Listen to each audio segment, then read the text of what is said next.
Muy buenos días terrícolas y bienvenidos a el Observatorio Intergaláctico, una estación de radio espacial desde la cual les transmitimos las últimas noticias del planeta Tierra sobre el desarrollo de su civilización y pensamiento. Hoy estaremos observando cómo los humanos estudian las reinas hormigas y su aplicación al tema del plazo de vida humano, las paradojas que conllevan las hipótesis científicas, el proceso de razonamiento y cómo piensan las máquinas. Parte 1. Desde hace décadas se ha observado cómo las especies terrestres que mayor prole generan son las que menor plazo de vida tienen. Es decir, que existe una relación inversa, en general, entre cuánto vive un organismo y qué tan prolífico es.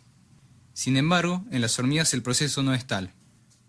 Resulta que las hormigas reinas, al contrario de las trabajadoras, pueden llegar a vivir hasta 10 veces más, siendo las trabajadoras estériles y la reina el único progenitor de la colonia entera. Si una trabajadora vive desde unos meses hasta pocos años, una reina de la colonia puede llegar a vivir hasta los 30 años de edad. Más aún, si por alguna razón la reina llega a perecer, algunas de las trabajadoras, al notar el cambio, y lo notan como un cambio en el olor dentro de la colonia, se transforman en pseudo-reinas u hormigas gamergatas, suplantando a la reina en sus funciones y a su vez también alargan su plazo de vida. Esto indica que su longevidad no está determinada por alguna razón genética.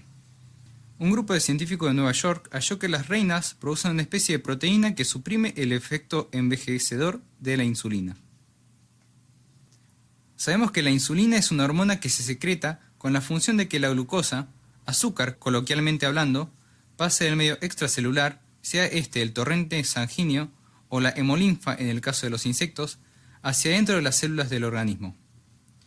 Las especies biológicas más prolíficas requieren un mayor consumo energético para generar mayor prole, y este mayor consumo calórico conlleva una mayor producción de insulina para que la glucosa, que es el principal alimento celular de la mayoría de las especies, pueda ser metabolizada por las células.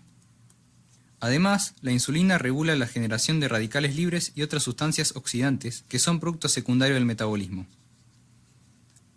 Aparentemente, la evolución cambió en cierta forma la manera en que la insulina afecta a las hormigas.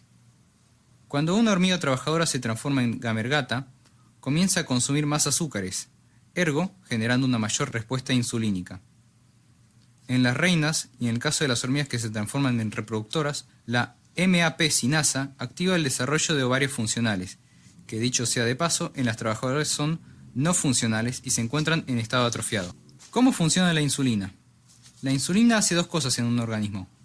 Por un lado, al adherirse a la membrana celular, señaliza a la célula a que genere una enzima llamada MAP sinasa, que es crítica para el metabolismo, y por otro lado, suprime un factor de transcripción de ADN que promueve un mayor plazo de vida. En las hormigas reproductoras de una colonia, se halló que solo el primer camino es activado, mientras que el segundo no. Esto sucede porque, según el estudio de los mismos, los ovarios de las hormigas reproductoras generan una proteína llamada IMPL2, que inhibe el segundo camino de señalización. Pero otro estudio, liderado por los científicos Desplan y Reinberg, muestran que al día la evidencia no es del todo conclusiva que IMPL2 sea realmente la causa última de la longevidad de las hormigas reproductoras. Para determinar definitivamente la veracidad del hecho, se realizarán experimentos con moscas de la fruta Drosophila, activándoles aquellos genes que conduzcan a una mayor secreción de la proteína IMPL2. En cuanto a los humanos, como el genoma de los organismos terrestres tiene un origen común, gran parte del ADN humano coincide con el de otros organismos como los primates, ratones e incluso las moscas, por lo que descubrimientos hechos con respecto a estos pueden ser aplicados casi seguramente a personas. Pero, ¿qué es exactamente el envejecimiento? ¿Cuál es su razón con la longevidad? Durante décadas, la teoría imperante ha sido que son mutaciones en los genes, acumuladas una tras otra durante el transcurso de la vida, lo que conduce a fallas genéticas y lo que llamamos envejecimiento. También se piensa que puede ser que el acortamiento de los telómeros, que son una especie de terminaciones de las hebras del ADN, piénsese en el acetato que cubre los cordones de sus zapatillas, cada vez que una célula se replica, lo que causa que al fin y al cabo terminen muriendo las células. Un argumento bastante sensato. Pero también se observó que una proteína llamada telomerasa activa un mecanismo de elongamiento y reconstrucción de los telómeros. La natura exacta de este mecanismo no está clara, ni tampoco por qué sucede. En fin, al día de hoy es un misterio total. Ahora, yendo a lo concreto, un grupo de investigadores en Harvard observaron lo siguiente. Se estudiaron grupos de ratones. En uno se vio que tenía una gran cantidad de mutaciones genéticas, pero sin embargo escasos signos de senectud, mientras que otros tuvieron pocas a ninguna mutaciones en su ADN, pero los signos de envejecimiento eran muy evidentes, como pérdida de visión, olfato y cambios en sus cerebros asociados a signos de envejecimiento. Por esto se concluyó que es muy escasa la relación entre mutaciones en el ADN y el envejecimiento. Se realizaron 2 terapias génicas a estos ratones, una que causó cambios en la llamada cromatina y otra que luego los revirtieron. ¿Qué es la cromatina? El ADN es una hebra doble en forma de hélice. Esta doble hebra no se halla en una especie de suspensión aleatoria dentro del núcleo de la célula, sino que se halla en una forma estructurada. Esta estructura consiste en que la hebra de ADN está enrollada alrededor de unas proteínas especiales llamadas histonas, formando una especie de rosario o collar de cuentas abierto. Esta estructura es la llamada cromatina, y tiene un plegamiento posterior especial, formando tridimensionalmente las formas de X que tienen los cromosomas. Las terapias génicas a las que fueron sujetas los ratones consistían en alterar la estructura plegada de la cromatina. Un mal plegamiento estuvo asociado a signos de envejecimiento. Cuando se aplicó la segunda terapia, revirtiendo el incorrecto plegado de la cromatina, esto causó, sorprendentemente, una reversión de los signos de envejecimiento. Los ratones aparentemente viejos adquirieron cerebros más jóvenes, según los indicadores, y otros que perdieron la vista incluso la recuperaron. ¿Cómo afectan estos malos plegamientos de la cromatina? Al estar mal plegada, las enzimas o proteínas catalizadoras que deben acercarse al ADN para poder desenrollar aquellas zonas desde las cuales transcribir las instrucciones que digan arme tal o cual proteína dentro de la célula, no pueden hacerlo justamente por estar la zona inaccesible.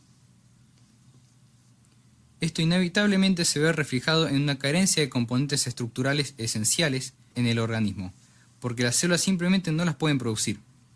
Por ejemplo, la proteína llamada colágeno, que es el bloque principal de la matriz extracelular de los tejidos conectivos del organismo. Una deficiencia de colágeno se asocia a una pérdida de la elasticidad de la piel, los cartílagos, tendones y articulaciones. El proceso de envejecimiento es uno multifacético y mucho más complejo de lo que puede parecer a simple vista. Dicho todo lo anterior, resulta sumamente curioso que podamos encontrar explicaciones distintas a un mismo fenómeno y resulten del mismo modo válidas aunque sean posiblemente contrapuestas. Antes de comenzar con el tema que nos compete, las hipótesis y su contrastación, me gustaría relatar una breve historia. En el año 1840, en la primera división de maternidad del Hospital General de Viena, había una mortandad alarmante de mujeres luego de que dieran a luz, producto de una enfermedad que por sus síntomas se denominó como fiebre puerperal. La tasa de mortandad era de alrededor de un 8 y 10%. En cambio, en la segunda división el porcentaje era inferior, alrededor de 2%. Un médico de la división primera, llamado Semmelweis, decidió buscar cuál era la causa del mayor índice de mortandad en la división primera. Para esto realizó varias conjeturas. La primera de las conjeturas sostenía que la fiebre puerperal era producto de un sacerdote que pasaba con su acólito con una campanilla. Este sacerdote produciría tanto miedo a las pacientes que las terminaba siendo más susceptibles a la fiebre. Como detalle, esto no ocurría en la división segunda. Semmelweis convenció al sacerdote de suprimir el ruido de la campanilla y dar un rodeo para que no pasara por la división primera. Sin embargo, la mortalidad no decreció en la división primera. Otra hipótesis planteaba que las mujeres de la división primera yacían de espaldas, mientras que las de la división segunda yacían de costado. Semmelweis hizo entonces que las mujeres de la división primera se pusieran de costado para ver si reducía la cantidad de muertes. Sin embargo, esto tampoco tuvo efecto. Un día, un colega del médico se cortó con un bisturí utilizado para realizar una autopsia y al tiempo murió de síntomas similares a la de las víctimas de la fiebre puerperal. A Semmelweis se le ocurrió una nueva hipótesis. Las muertes podían deberse a la irrupción de materia cadavérica en la sangre. A diferencia de las mujeres de la división segunda, que eran atendidas por comadronas, las de la división primera eran atendidas por los médicos luego de que estos realizaran autopsias. Semmelweis entonces ordenó a todo el personal que se lavara las manos con sal clorada, un desinfectante muy fuerte, antes de atender a los pacientes. Para 1948, la mortandad de la división primera bajó a un 1,27%. Este pequeño relato histórico nos muestra algo que es esencial en la práctica científica: la contrastación de hipótesis. La hipótesis es una afirmación que se somete a prueba, postulada para dar cuenta de un determinado fenómeno y acerca del cual buscamos evidencia o a favor o en contra. Sin embargo, las contrastaciones no son siempre tan simples. Junto a las hipótesis nos encontramos con una serie de supuestos auxiliares que son necesarios para derivar predicciones. Los últimos elementos de una contrastación serían la predicción propiamente dicha, o sea, el hecho que se espera observar, y las condiciones iniciales. Hay dos condiciones para que una contrastación sea buena: la hipótesis principal junto con los supuestos auxiliares y las condiciones iniciales implican necesariamente una predicción. Si esto no fuera así, la predicción no sería informativa sobre la hipótesis. Por otra parte, no debe elegirse una predicción derivable también de hipótesis alternativas. Para contrastar una hipótesis H1, se debe elegir una predicción inesperada, es decir, que sea improbable dadas las hipótesis alternativas que se consideran por la comunidad científica, H2 o H3, etc. Teniendo esto en cuenta, hay que notar que la contrastación es un proceso lógico, por lo cual está sometida a las leyes de la lógica clásica. Así, en el caso de que se dé la predicción, solo podemos decir que la hipótesis está apoyada por la evidencia, mas no confirmada, ya que si no estaríamos cometiendo la falacia de afirmación de consecuente. Parece entonces que el candidato más firme sería la refutación, ya que si no se da la predicción, se aplicaría la regla modus tollens, por la cual quedaría falsada la hipótesis. Esto no es tan sencillo. Si se aplica el modus tollens, no solo indicaría que está mal la hipótesis, ya que también lo que pudo haber fallado eran algunos de los supuestos auxiliares o las condiciones iniciales. Por lo cual, además de una imposibilidad lógica para confirmar, hay también una imposibilidad práctica de refutar. ¿Qué hay acerca de los experimentos cruciales? Estos son aquellos experimentos en los que hay dos hipótesis rivales, H1 y H2, y ante las mismas condiciones iniciales. Las hipótesis predicen resultados incompatibles entre sí, además. Lo interesante es que la realización de un solo experimento brindaría evidencia positiva para una hipótesis y evidencia negativa contra la otra hipótesis. Sin embargo, por lo dicho anteriormente, nos damos cuenta de que los experimentos cruciales son imposibles, ya que es improbable una refutación definitiva e imposible una confirmación también definitiva. ¿Qué quedaría entonces para la ciencia? En mi opinión, los méritos de una teoría no son juzgados por algún estudio en particular, sino por la evidencia acumulada por varios estudios sobre el tema. Si la falla para encontrar evidencia positiva para una teoría se dan numerosos estudios que intentan caminos diversos, la comunidad científica abandona la teoría.